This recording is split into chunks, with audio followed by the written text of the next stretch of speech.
నమస్కారం. ఈరోజు చెప్పబోయే టాపిక్ భూముల గురించి. మనకు భూములలో చాలా రకాలు ఉంటాయి. లావన్ పట్టా అని పొడి భూమి అని, చుక్కల భూమి అని, పోరంబోకుల భూమి అని, ఇట్లా చాలా రకాలుగా పట్టాలు ఉంటాయి.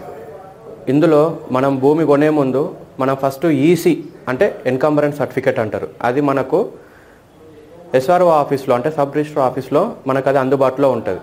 దానికి కన్సర్న్ ఎంతో కొంత ఫీజు కట్టేసి ఆ ఈసీ ఒకసారి చెక్ చేసుకోవాల్సి ఉంటుంది.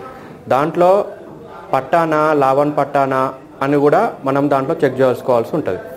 దాంట్లో చుక్కల భూమి ఉంటుంది. చుక్కల భూమి ఏంటంటే అది కూడా ట్రాన్సాక్షన్స్కి చేయరాదు. డీఫామ్ పట్టాస్ ఉంటాయి, లావన్ పట్టాలు ఉంటాయి. లావన్ పట్టాలు అంటే ఏంటంటే డి పట్టా అంటే దరఖాస్తు పట్టా అని ఎందుకు అనాల్సి వచ్చింది అంటే ఇక్కడ భూమి లేని పేదవాడు దరఖాస్తు పెట్టుకుంటాడు, నాకు కొంత భూమి సాగుకి ఇవ్వండి అని చెప్పేసి.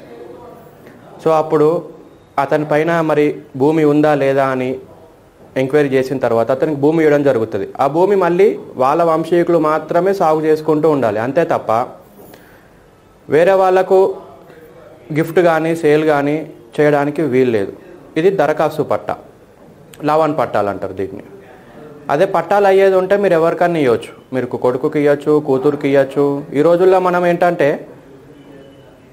జంతువులను పెంచుకుంటున్నాం, కుక్క పేరు మీద కూడా రాయొచ్చు, అది అతని ఇష్టం. దారిలోపై దానాయకు కూడా ఇవ్వచ్చు, అది ఎవరి ఇష్టం వాళ్ళది. అది సెల్ఫ్ అక్వైర్డ్ ప్రాపర్టీ అయితేనే.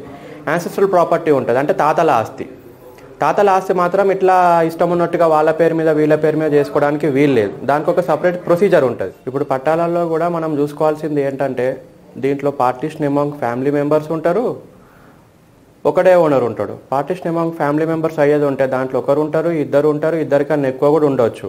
అట్ ద టైమ్ ఆఫ్ మీరు ఆ సమయంలో రిజిస్ట్రేషన్ ఆఫీస్కి వెళ్ళి రిజిస్ట్రేషన్ చేసుకునేటప్పుడు అసలు ఈసీలో ఓనర్స్ ఎంతమంది ఉన్నారు, ఆ ఓనర్స్ అందరూ కూడా ఇక్కడ అటెండ్ కావాల్సి ఉంటుంది, వాళ్ళు సిగ్నేచర్ పెట్టాల్సి ఉంటుంది, వాళ్ళకు ప్రొసీజర్ ఫాలో అవ్వాల్సి ఉంటుంది.